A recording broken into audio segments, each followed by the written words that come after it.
Officer മേലോട്ട് നോക്കിയിരിക്കുന്നത്.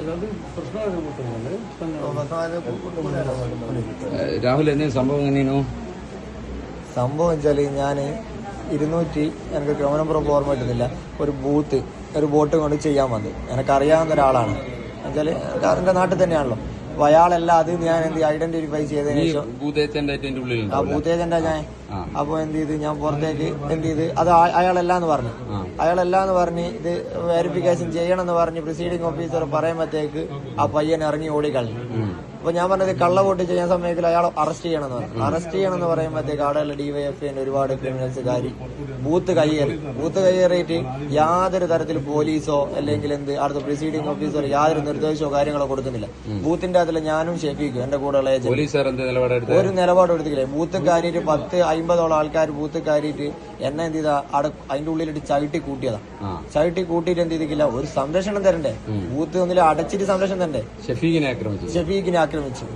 ഷെഫീഖിന് എന്ത് ചെയ്താ എന്റെ അത്ര പരിക്കില്ലാത്തതുകൊണ്ട് ഓനിപ്പോ ആടെ ബൂത്തിൽ ഇരിക്കണല്ലോ, അല്ലെങ്കിൽ ഇനിയും കള്ളവോട്ട് അവിടെ വരും. ഓനവന്റെ ജീവൻ വെച്ചിട്ട് അവിടെ കുത്തിരിക്കുന്നുണ്ട്.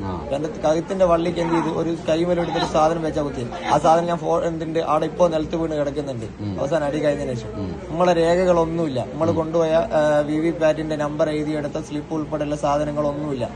എല്ലാം എന്ത് ചെയ്തേക്ക് നശിപ്പിച്ച് കളഞ്ഞു. എന്റെ പുതിയ ഫോണ് അതുവരെ നശിപ്പിച്ച് കളഞ്ഞു തരത്തിലുള്ളത്. ലത്തീഫ് എന്തെങ്കിലും സംഭവിച്ചെന്നെയോ? ഞാനാളെ ബോട്ട് ചെയ്യാൻ ആളെ കൊണ്ടുപോയതാണ്. അപ്പൊ ഈ പ്രശ്നം നടക്കുന്ന കാര്യം നോക്കിയതാണ്. അപ്പൊ അപ്പുറമുള്ള ആളെ ഒന്ന് ഫോൺ ചെയ്യാൻ നോക്കുമ്പോ ഞാൻ വീഡിയോ എടുക്കുന്നുണ്ട് പറഞ്ഞാള് പോലെ എന്നെ തച്ചത്. ഞാൻ അറിയുന്നില്ല എന്റെ വേക്കുന്നാണ് അടി വരുന്നത്. എന്നാ സംഭവം നമ്മൾ ആദ്യം വന്ന് കിടന്ന അയാളെ തക്കുന്നത് ഞാൻ കണ്ടിട്ട് അയാൾ ഒരുപാട് ആൾ അടിച്ചിരിക്കും. ഒരാളെന്നല്ല ഒരുമിച്ച് പോലീസുകാർക്ക് വരെ അടി കണ്ടിരിക്കും. CCTV നോക്കിയാല് സ്ഥലമായിട്ട് കാണാം. സ്കൂൾ CCTV ക്യാമറ നോക്കിയാൽ സ്ഥലമായിട്ട് നമ്മളെന്ത് നടക്കുന്നുണ്ടോ, നമ്മൾ ആരെയും തക്കുന്നുണ്ടോ എല്ലാം വ്യക്തമായിട്ട് അറിയാം.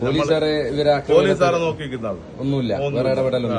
ലാസ്റ്റാണ് ലാത്തി വരെ പിന്നെ കൊണ്ടുപോകും. എല്ലാം അതിൽ കാണാമല്ലോ. CCTV പരിശോധിച്ചാൽ കാണാം. സ്കൂൾ CCTV ചോദിച്ചാൽ